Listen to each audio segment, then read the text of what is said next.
What is he doing? What is he taking out? He's taking off. He has gloves. He has gloves. He has gloves He has in gloves. his hands. He has gloves. Gloves and what else? The blanket. Oh my God, that is my blanket. Oh my God, call police, call. When 19-year-old Miya Marcano goes missing, it isn't the police who uncover the biggest clues about what happened to her, but her family. In fact, it was through their own investigation that they would not only uncover a suspect, but it was Miya's family who, through their own determination, eventually caught the culprit on camera.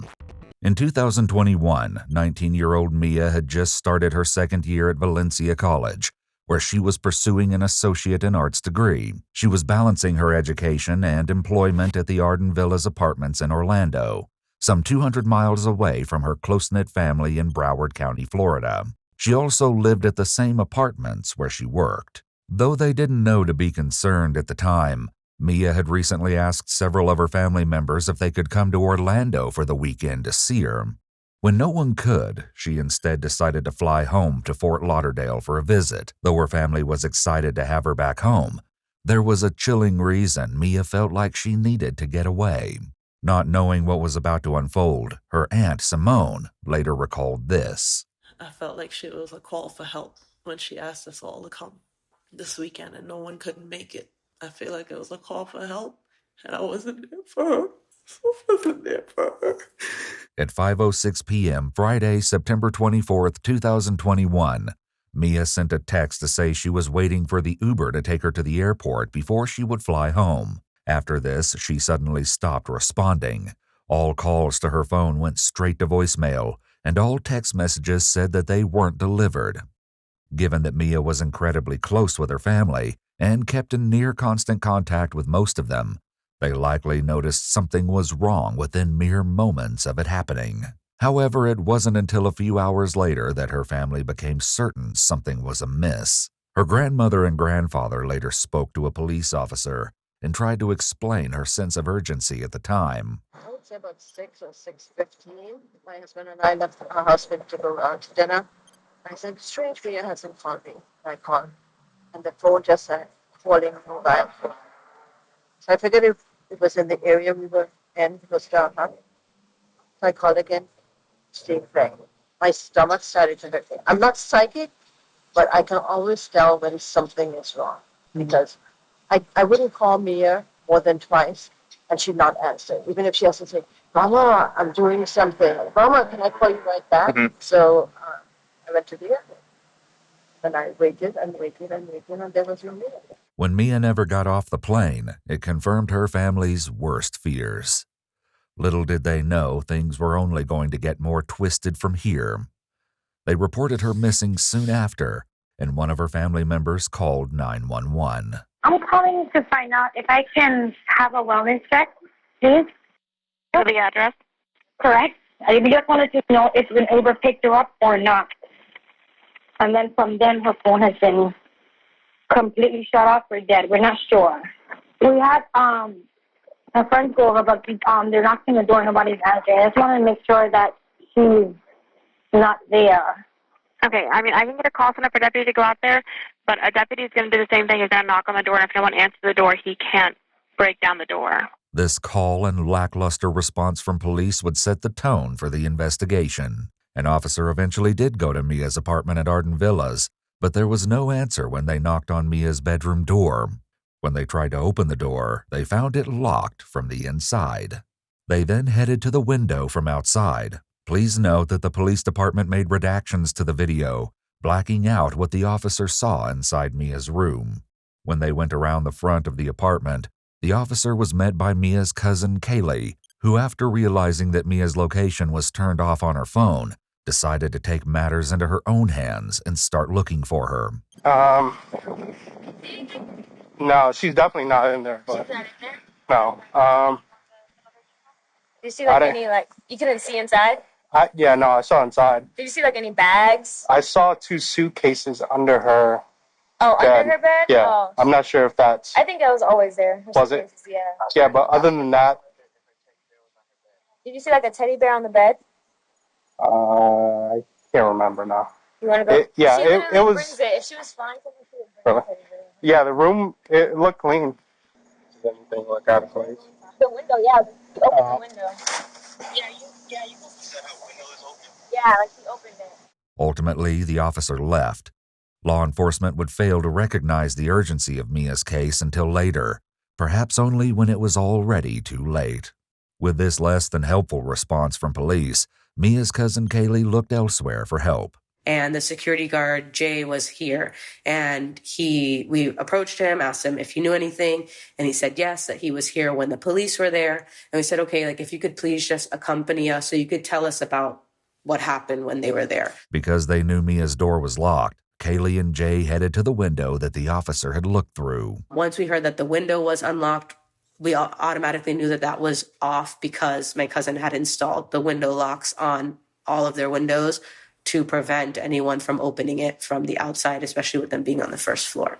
Right. When we went up to the back, he showed us the window, and we, of course, tried to avoid touching anything because we didn't want to interfere with anything. He did mention that he saw fingerprints and that he took some himself with some tape because when he asked the police officers to take some that were there earlier, they said that they were not going to because it wasn't that type of case, I guess. Later, the security guard would allege that when he tried to hand over the fingerprints, the deputy actually laughed and said, "This isn't a high-priority case." However, this allegation has never been proven. Jay's immediate frustration for how the scene and Mia's case was handled was palpable. And now I'm getting mad because one of y'all deputies came out here, did not do the job that he was supposed to do. Me being a security guard, Right. I should not have had to do the stuff that I did to have an officer come out here and look me in my face and tell me to keep the evidence that was lifted off of the windowsill. Oh, a couple weeks from now, maybe we'll need it. No, you're supposed to take that now. As strange as it was that the locks had been removed from Mia's window, it was even stranger that through the window, Kaylee could see that Mia's bedroom door had actually been barricaded from the inside by a small bookcase. Then she noticed something else that would later become integral. While we were back there, I was looking at the parking lot, the woody area behind with the fence. We were like, why is there a chair behind the fence? He said, oh, that's been there for a long time. And I was like, it's kind of weird, though, because the placement of it looks directly into their windows. It's kind of at a slight angle. So that was a little bit concerning. But he was like, no, that chair's been there for a long time. So I was like, okay, no problem. While we were back there, he mentioned another thing that was odd to him was that most people in the guest parking lot don't park, like parallel park in this one corner, which made sense to me because there are parking spots that go straight there. So if you're parallel parked back there, they can't get out. So he said what was weird to him is that there was a large tire track. This all seemed to hint that some awful fate had befallen Mia, but what exactly remained to be seen. Into the apartment, we all put on gloves and again asked Jay to come with us just to, I guess with the name security, he made us feel more secure having him there.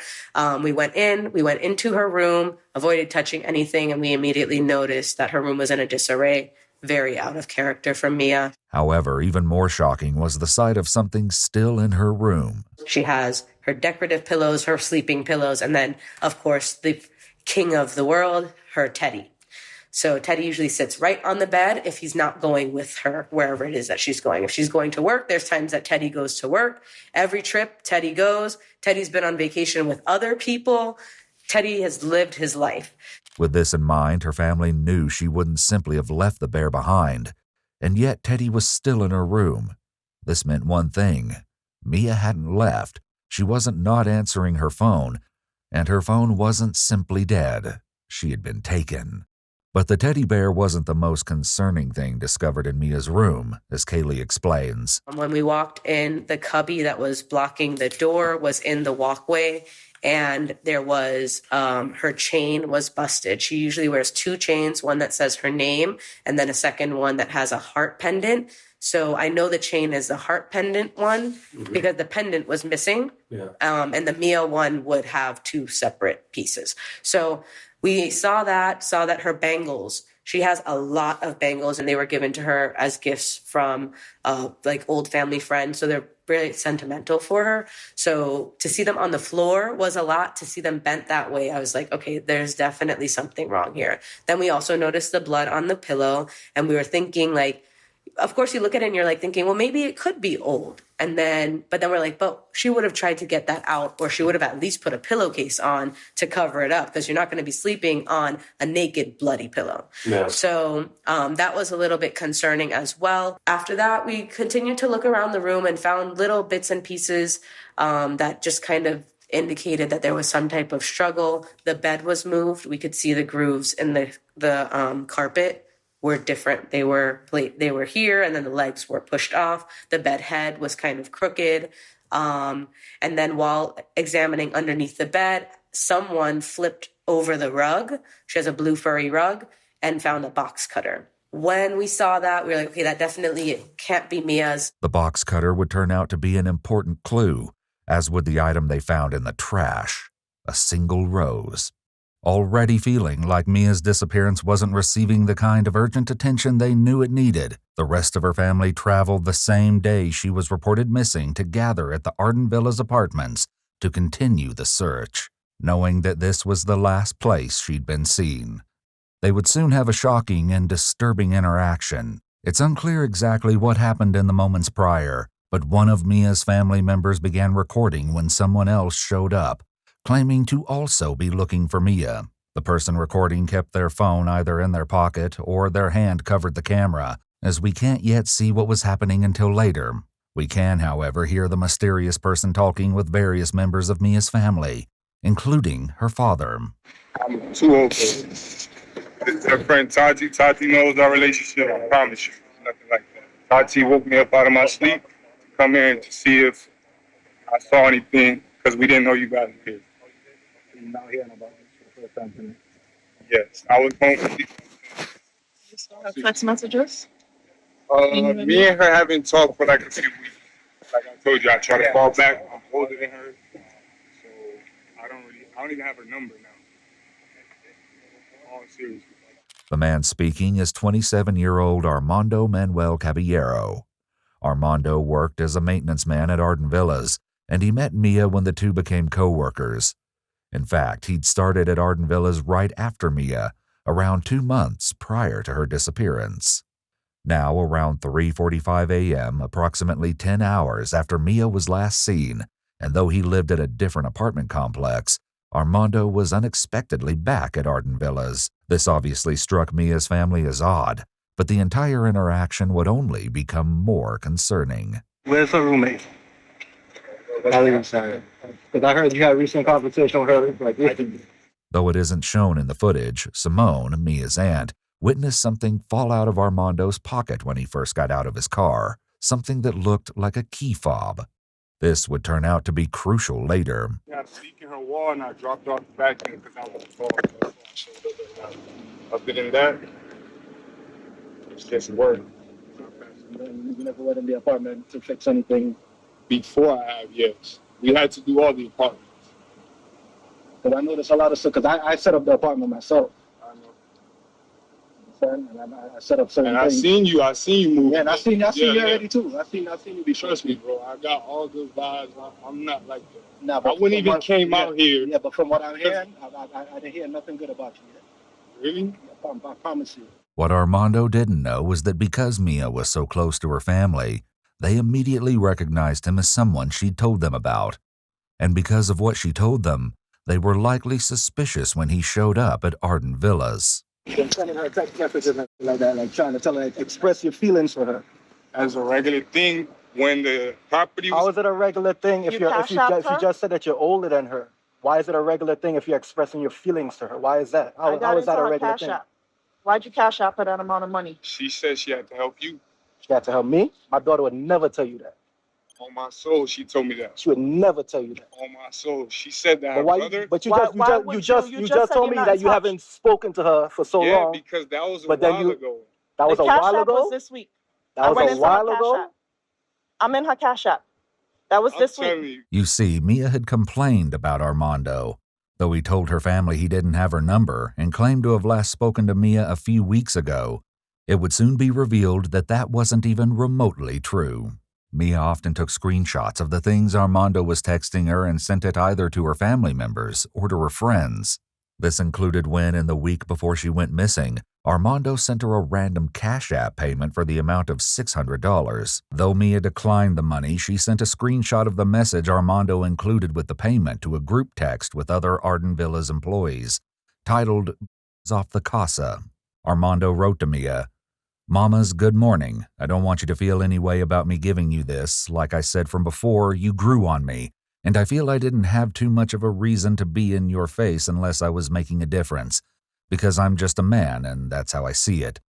From hearing you vent about your fam situation and hearing about how you're not able to live your life fully because of the difference in responsibility, and from the first few times I heard that, I've been planning and wanted to bless you. But it's not much, but it's yours. Enjoy it however you like. I don't want it back. Don't send it back. That was money I was putting up from turn to spend on dates or gifts for you. But I'd rather just give you the money so you could do what you actually need or want with it." Her friend responded to the screenshot, "It just sucks that he works with you because I would keep it, but if you don't do what he wants, he gonna act crazy." Mia's friend likely had no idea how true that was. Armando had an interesting explanation for the Cash App payment. Because her mother didn't pay her rent no more. And when we was doing time, we've been friends already since June. And I know Rashid seen me, her, and Rashid chill. There's nothing there. I never came after hours. I never bothered her. Did I be willing to do a statement? Did they take a statement from you earlier on? I just found out she was missing. You saw her today? Just found out, but I found out a few hours ago. And you saw her today? At work, yes. Have you done any work inside that apartment? Not recently. So when? So who's the maintenance person that was in the apartment yesterday? Or 2 days ago? Somebody did maintenance. You had to be there recently because you told me that you bought the fan there, so you was there recently. This is an integral question. As Armando was in maintenance at Arden Villas, he had an assigned key fob, which could access every single apartment and that worked during business hours. For after-hours maintenance, an on-call key fob was shared among the maintenance staff, with the device in the possession of whomever was on call at the time. 3 days earlier, on Tuesday, September 21st, Armando had delivered some fans to Mia's apartment, as there'd been flooding. The maintenance request had been legitimate, but the troubling issue of Armando's access to her apartment hadn't escaped Mia's family members. So you was there recently. Tuesday. So that was so you were in this apartment on Tuesday, I didn't right? do work. I just dropped the vacuum on. Bro, something ain't adding up, bro. She had a leak from her living room to her room. Coincidentally, like that just happened. You know what I'm saying? That just happened. That leak just all of a sudden just happened just out of the blue. Only in her room and in the thing. I cannot. There's nothing I can physically do to do that. All right, and the person who went in today too went through the window too. You know what I'm saying? All right, but you got access to that place though, right or wrong? Right or wrong? You have right or wrong? You have access to it, right? You have access to the apartments, right? As a maintenance worker, you have access to the apartments. Yeah. And what is your protocol when you're going into the apartments? You guys just knock and go in? We knock 2 or 3 times. We wait. Nobody answers. We open the door. We knock again. We stab the door. We wait. Nobody answers. Then we enter the apartment. As police would soon find out, Armando isn't telling the truth here. Mia's family member, who has been recording this strange encounter, finally raises their phone and captures Armando in the footage. He can be seen standing next to an officer. As of right now, you have sent obsessive texts to Miya. We have all seen the text. You talked about giving her your life savings. You cash out her money, and you claim that you weren't in touch. Who told her It's gave her on life text. savings? I never As a said matter of that. fact, we're going to get a police report to pull your phone records if that's the case. As it would turn out, because Miya had sent so many of the texts from Armando to her friends and family, the police didn't need to pull Armando's phone records to see that something was off. There's evidence of obsession, of something. You're fascinated with It's Miya. not only from my side, so don't try to make this. No one's saying that. It takes She's not here to defend herself right now, so obviously we gotta she's talk to missing. you. So we're talking to you who've been going back and forth I on understand text. that. Right, That is so your family. Right. But until we figure out what's going on, just don't beat me up. Nobody one's ain't beating beating you you up. If I'm guilty, But why would I you put come yourself in the middle right here. You brought yourself over here. The entire interaction with Armando out front of Arden Villas was odd. But what Armando said next did nothing but raise suspicions against him. I've never done nothing bad to me. Wisdom. Never done it. The videos capturing this incident end abruptly after this, but Mia's aunt describes what happened next. Armando got in his car. The officer never searched the vehicle. I don't know if there's procedure. He never looked in the vehicle or touched anything, told him to wind down with nothing. The vehicle took off. They went to the maintenance room. They came back. Armando then left. After driving away from the officer and Mia's family members, Armando was seen again driving around the buildings with his lights off. One of Mia's family members noticed something else that was incredibly concerning about Armando. Yeah, I noticed.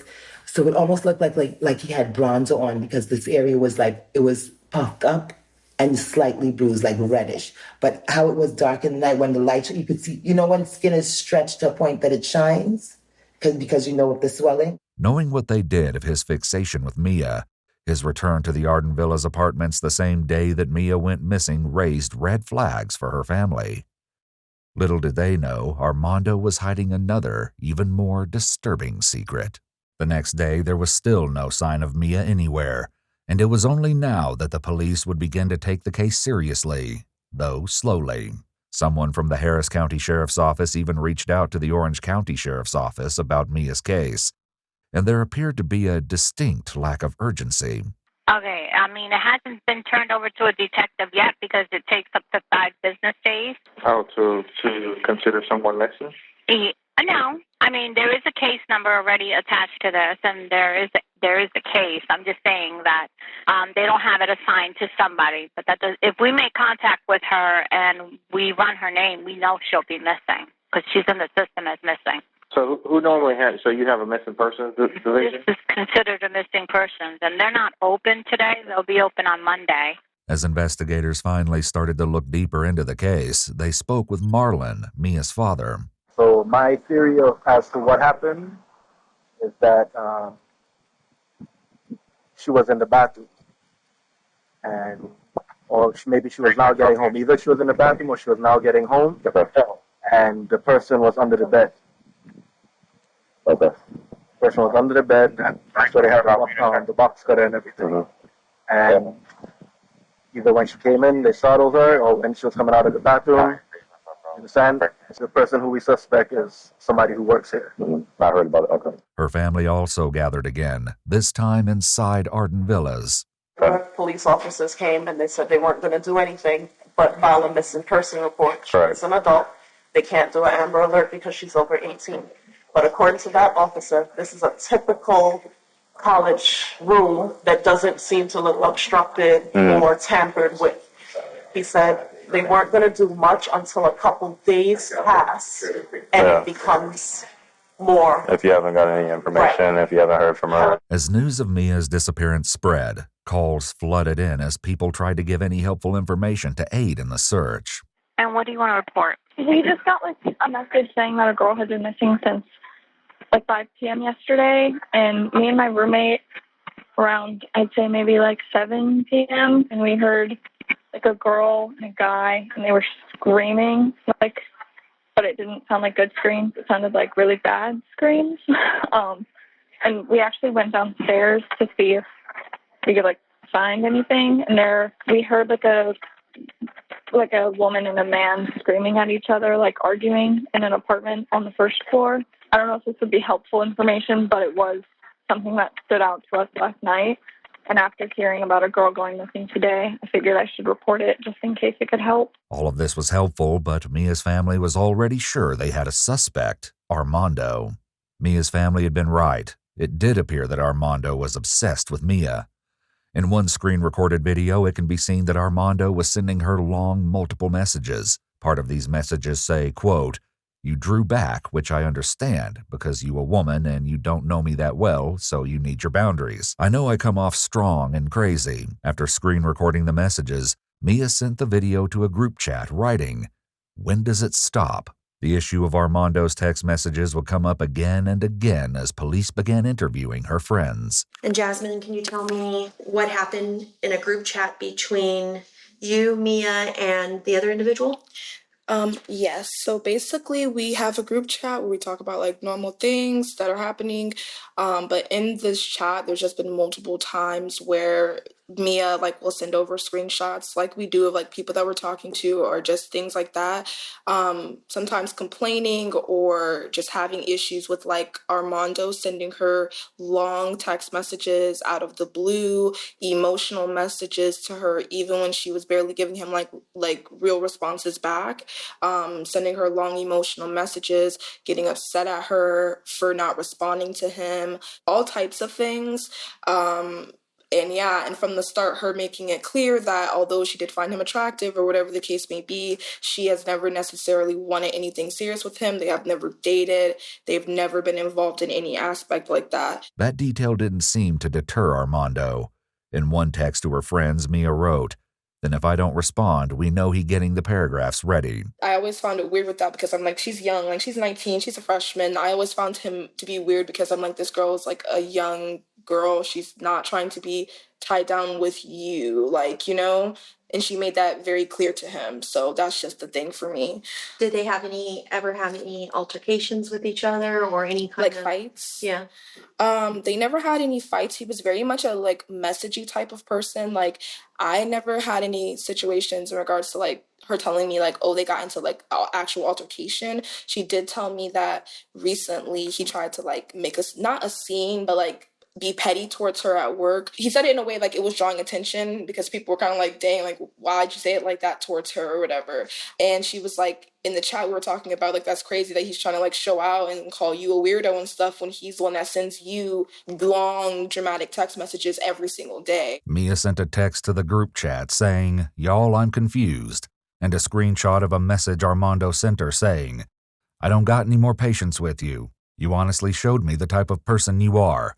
Like you said, people fall for your looks. Well, I seen the type of person you are. I don't got the energy or the fakeness to tolerate giving myself to you even as a friend. We two different kind of people." Armando also texted me a quote, "Just leave me alone if you don't have no intent to show any significance in my life." So Tuesday would have been the 21st. So The September 21st. 21st was the last.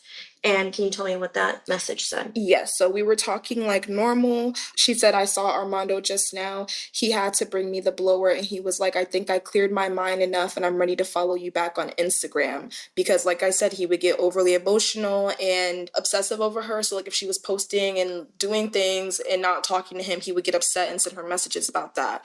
So then she sent a screenshot after he left of what he said. And he basically said, everything else burnt out, but respectfully, I can't lie, I would have loved to taste you or see how it was at least once. And she said, y'all help me, what the F? Like asking what she should say to that. And I was like, what do you say to that when it's coming from a crazy person? Right. And she said, no, for real. I'm like, whoa. And I said, I would be like, let's keep it cute, friend, because I don't know what to say. And I basically said that because I was like basically like deflecting from the talk because you guys said like we're just friends. Armando replied to that text from Mia saying, "Right, whatever, you out-cooled me. I really didn't take no L. Why you trying to be so cool? I get it, it's over. I been knew it was you making it seem like I'm making a mistake. So all the way through I'ma let it go, just holler at you at work, bucko."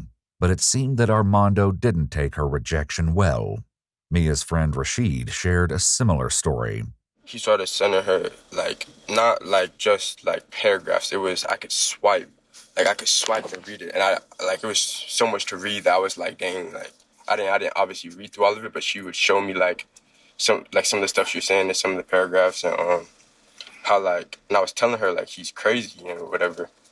And then he was buying her all this stuff. He was giving her stuff, like every week. He got her, like, these flowers that were in her room, the blue flowers, because I guess he overheard, like, a conversation that she wanted him or something, or I saw it on her phone or something. In another screenshot Mia shared, Armando wrote to her, "And you ain't showed one concern of even giving me the opportunity to gain ground with you. If anything, every time I felt like I got closer to you the next day or the next hour, you acting colder. This ain't the grounds to the beginning of something good. I haven't been nothing but frustrated and confused the majority of the time." Mia wrote back, "Yo, I spoke to yesterday perfectly fine. Then I went out like, damn, why do you always have to act like this? Like, can you just chill? Armando texted back. If I have no reason to act like this, then you tell me one situation where you did any gesture to validate me, small or big, to make me feel special. A bagel, a lunch, a real compliment. At least a real statement of what you think about me, because I'm really starting to think you cold-hearted. Armando's obsessive behavior wasn't just over texting, as Rashid explains. One day I opened up my apartment when Mia was staying there, and he was outside doing something. And I remember it because I opened the door to open the door for her, and I was going to lock it behind her, and he was there, and she was like, oh, hey. He was outside my apartment. Just standing there? Now, he was working on something, but, like, it just progressively got weirder and weirder and whatever. After, like, time started passing and she started seeing, like, who he really was and stuff, she told me, like, she was kind of nervous that he had the keys to her apartment. And one time she mentioned that she left her house one time, the AC was working perfectly. And she came back a little while after, and the AC was broke. She was stuck on 79. And I know, like, the maintenance people, like, I know it's easy to mess with the AC, you feel me? And he was the on-call person.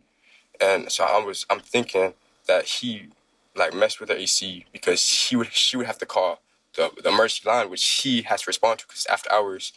So she said that she didn't want to call him, so she went to get another maintenance guy to come fix the AC.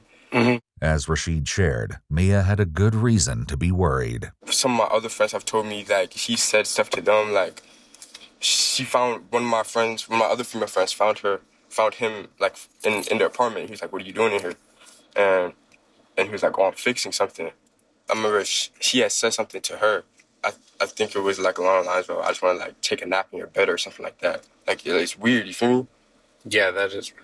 After speaking to another resident at Arden Villas, it seemed that there was a pattern in Armando's behavior. I had just gotten out of the shower too, and I heard knocking and maintenance. I didn't want to answer it because I didn't put in a report. And then I heard the door open and I heard it close. And then when I went out, they were still out there knocking, but I did hear the door open and close. So I got dressed, opened the door, asked him if he needed anything. He said, "Did you put in a report for your dishwasher to be fixed?" I told him no. Perhaps finally realizing that Armando needed to be investigated, police spoke to his boss, Lemuel Arroyo. How would you describe Armando? I would say very, very peaceful guy, very easy to manage. You know, I was very happy with their performance. To keep eye contact, sometimes avoid eye contact. Now all this going on made me think, why sometimes when we're talking, he trying not look at me? I don't know. Although he was known at work to be private, Armando had been in a bit of trouble before. Years ago, after setting off firecrackers in his college dorm, he lost his football scholarship as a result. With his job at Arden Villas, he was attempting to start fresh. Friday, the same day that Mia went missing, Lemuel noticed that Armando's body language and behavior was off when he received his work uniform. But then when he left, he was shaking, even without we knowing all this was about to happen, you know? And you've never seen that before out of him? No. Noel, who worked in maintenance with Armando, also saw Armando acting strange on Friday. So he was more quiet, you thought? He was more quiet. Was that... I asked him, "Yo, you okay?" He said, "Yeah." You said the change you noticed was that he just seemed more quiet. Yeah. With this in mind, investigators take a look at the records of who used the maintenance key fob. While the officer only turns on the audio of her body cam a few seconds before the following footage begins, it appears they're talking about Armando. My biggest concern is he has right now a fob that can get him access to every apartment because he's on call. Mm-hmm. So I was going to have one of my employees just erase the fob, but the only way to do it is to literally go to each and every apartment door with a cancel key, because unless we have the physical fob, we can't just erase it. You have to go to each individual lock and do what's called an interrogation report, and then load that to the computer, and it gives you the lock history of everything. The worker from Arden Villas eventually gets the report on the lock history for Mia's apartment. This is that. That's my on-call maintenance fob at 4:34. So that's before, correct? Yes, but I don't understand why he would have been there. Is it Armando? Yeah. To most, this would seem like particularly damning evidence, but it only got worse. While checking out an apartment that was set up the same as Mia's, though not her actual room, the officer asks a chilling question. So he accessed her room at 4:30, correct? There's no service supposed to be in her room or anything like that, right? And I don't remember if I saw that he left with that fob. She would have been home, so if he was just hanging out, now I'm like worried. What if he was literally waiting for her? They've got my head all screwed up. I cannot believe it. Because of the record of the key fob, it was clear that 30 minutes before Mia's work shift had ended, Armando had entered her apartment, and it also seemed that he had never left, or at least there was no record of him leaving. Mia's key was then used to open the door at 5:06, and as the worker suspects, it looks like Armando could have been waiting for her. By reviewing the security footage, investigators spotted Armando driving a golf cart near Mia's apartment, which coincided with the times the maintenance key fob showed it was used on her front door. They also uncovered what they believed to be the last image of Miya as she walked to her apartment just before she went missing. While there was the possibility of an innocent explanation, on Thursday, September 23rd, Armando had asked Miya if she would have time to talk about something mysterious on Friday, the day she went missing. Miya had replied, "What do you want to talk about?" Armando wrote back, "It's nothing big, but if your day is busy." "It's whatever," Miya replied. "I'll let you know how my day goes." However, there was one other piece of evidence that didn't quite fit. 2 hours after Miya went into her apartment, Armando called the Arden Villa's office staff and asked to be let into the front gate as he was responding to a maintenance call that was made around 7 p.m. Just 5 minutes later, someone used Mia's key fob on the exterior lock of her apartment. It would be nearly impossible for Armando to have been at the gate of Arden Villas and then 5 minutes later unlocking Mia's door. The question was this Miya herself, and was the timeline of her disappearance a few hours later than her family believed? Or was this evidence of her kidnapper using her key fob? While the police may have still been collecting evidence, Mia's distraught family members already felt certain that they knew where to look for answers about Mia's disappearance, with Armando Caballero himself. While continuing their search for Miya, some of her family members decided to begin surveillance of their own, and they would soon uncover some of the most chilling evidence yet. I happened to overhear Armando's address when he was giving it to the officer. And I said, I'm going to do a pit stop. Put it in the GPS, and we continued to his house. He didn't see us at first. I made a U-turn, and I went into the parking lot across the street from him. Here's his apartment complex. Here's my vehicle facing him. That's when he started touching the indentation of his car. He tried leaving the complex last night with his lights off, and he hit another vehicle. He was touching, so his vehicle is dented. It became clear to them that the police hadn't searched Armando's apartment yet. It was then that they once again began recording, this time catching something truly shocking on camera. He has gloves. He has gloves. He has gloves He has in gloves. his hands. He has gloves. Gloves and what else? The blanket. Oh my God, that is my blanket. Oh my God, call the police. As they watched, Armando carried a blanket that had once belonged to one of Mia's family members and that had since been given to Miya into his apartment. He knows what we look like, and he's looking to see And he who's walked up following to him us. or whatever. Where the are the police? Miya, Kaylee, call them back. I'm He's videotaping.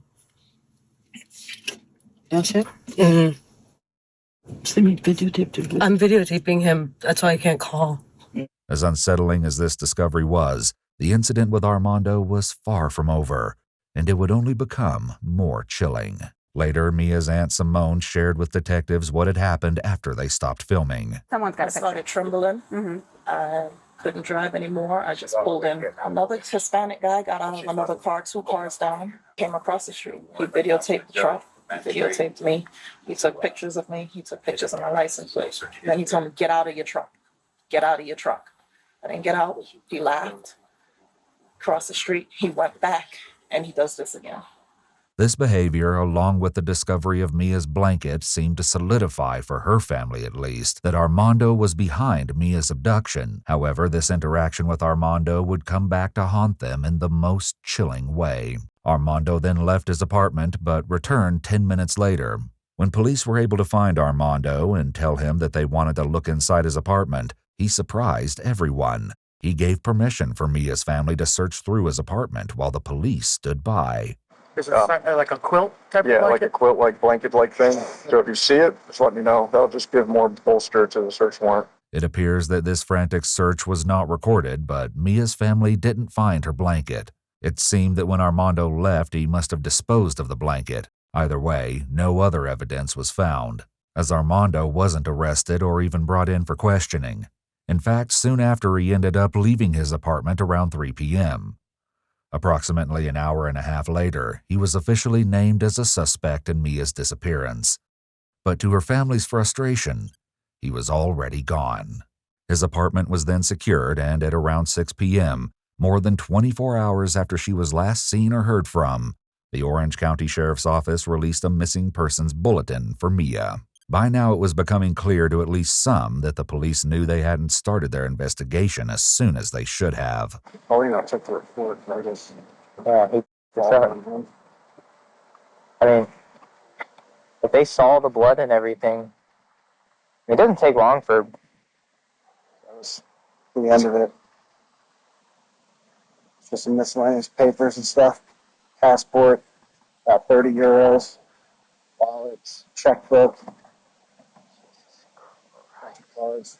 It was around this time that calls began flooding into the police department, but not to aid in the search for Miya, but rather because Armando's friends were calling to complain about Mia's family and their investigation. Yesterday, they pulled up to my house. I don't know if they were following my friend Armando, because my friend Armando, supposedly he was talking to the girl that's missing. I had no idea what was going on. I came to my house, and then some fat bald guy came to my house. He was yelling at my friend, "Oh, you kidnapped my daughter! You kidnapped my daughter!" I'm like, I don't really know what the f- is going on. I literally just came from my girlfriend's house. What's going on? I'm confused. He was, "Oh, my daughter's missing. He kidnapped my daughter," and I'm like, I don't understand what's going on. I'm like, I'm so confused.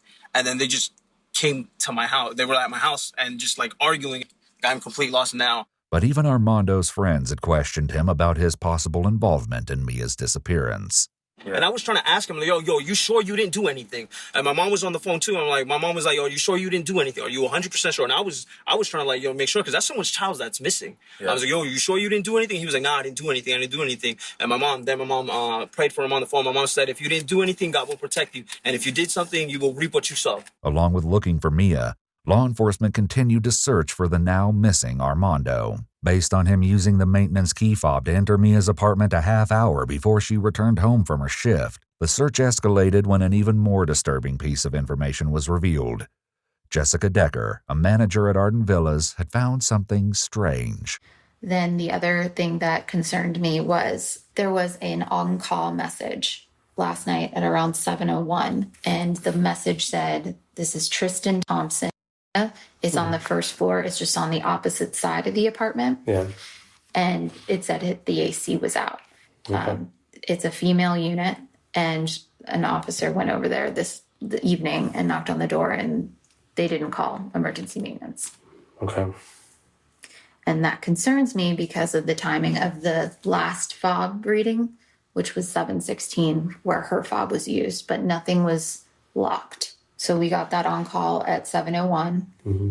He called my leasing manager at 7:11 saying that the gate wasn't letting people in, and she had to talk him through how to manually turn it off. It was now clear that the fake maintenance call had actually been made by Armando, and the call he made at 7:11 p.m. to the office staff to open the gate on the night of Mia's disappearance had been his attempt to establish an alibi. Police also suspected that since he was probably not actually at the gate, he was the one to use Mia's key fob just 5 minutes later. A press conference was scheduled for 1 p.m. on Monday, September 27th, but that planned media briefing was postponed when a shocking discovery was made. Armando had finally been found, but it wasn't the result anyone was hoping for. His body was discovered in an apartment complex in Seminole County. I felt so defeated, this was the person we wanted to talk to, to find out, just say something, you know what I mean? Nothing in Armando's interactions with Mia's family had given any suggestion of his intention to escape justice in this way. He was way too confident in how he was. He did not come across as discombobulated at all. He came across more like frustrated that we were bothering him. Yeah, maybe the case. You understand what I'm saying? Despite this shocking development, there was still no sign of Miya. Getting dark again. Mm-hmm. You know what I mean? It's a little girl, and she's out there by herself. You know what I mean? I We don't know. We don't know where she is. I know. We don't know if he's done something to her. We have to find this time, Lord. We are trying. Tragically, just over 1 week after she went missing, Mia's body was found on Saturday, October 2nd, 5 days after Armando was found dead. Mia's body was discovered in a wooded area behind TimberScan condos in Orange County. She was found with her red purse and wallet, wearing jeans, a bra, and a robe, and a necklace with her name. Her body was mostly skeletonized and bound with black tape around her wrists, ankles, and across her mouth. Due to the state of her remains, a cause of death couldn't be determined. However, there seemed no doubt as to Armando's guilt. Mia's blood and hair was eventually found among some of Armando's belongings. According to Orange County Sheriff John Mina, "We're not looking for any other people. We believe pretty conclusively that Armando Caballero is responsible for this crime, and there's not any other person or persons that we're looking for in this case." Given the evidence, including the broken jewelry found in her room, along with bloodstains, police speculate that when Miya entered her apartment, Armando attacked her, and a struggle ensued. Investigators believe he killed her in the room, and then, using her bedroom window, put her body into the trunk of his car. Just 46 minutes after Miya entered her apartment at 5:06 p.m., Armando's vehicle was seen leaving Arden Villas. He then went to his apartment before returning again to Arden Villas for the fake maintenance call. Phone records and GPS data show that he then went to the woods, where Mia's body was later found. The Marcano family eventually filed a wrongful death lawsuit against Arden Villas, claiming negligence in Armando having unfettered access to Mia's apartment. They also filed a lawsuit against the sheriff's office and 2 officers for civil rights violations and negligence, describing the department as failing miserably in its duties. There has yet to be a resolution for the lawsuit. Mia's Law has been introduced to impose higher levels of background checks and limitations on the use of master keys, limiting access to private residences, and affording tenants the safety and security Miya deserved.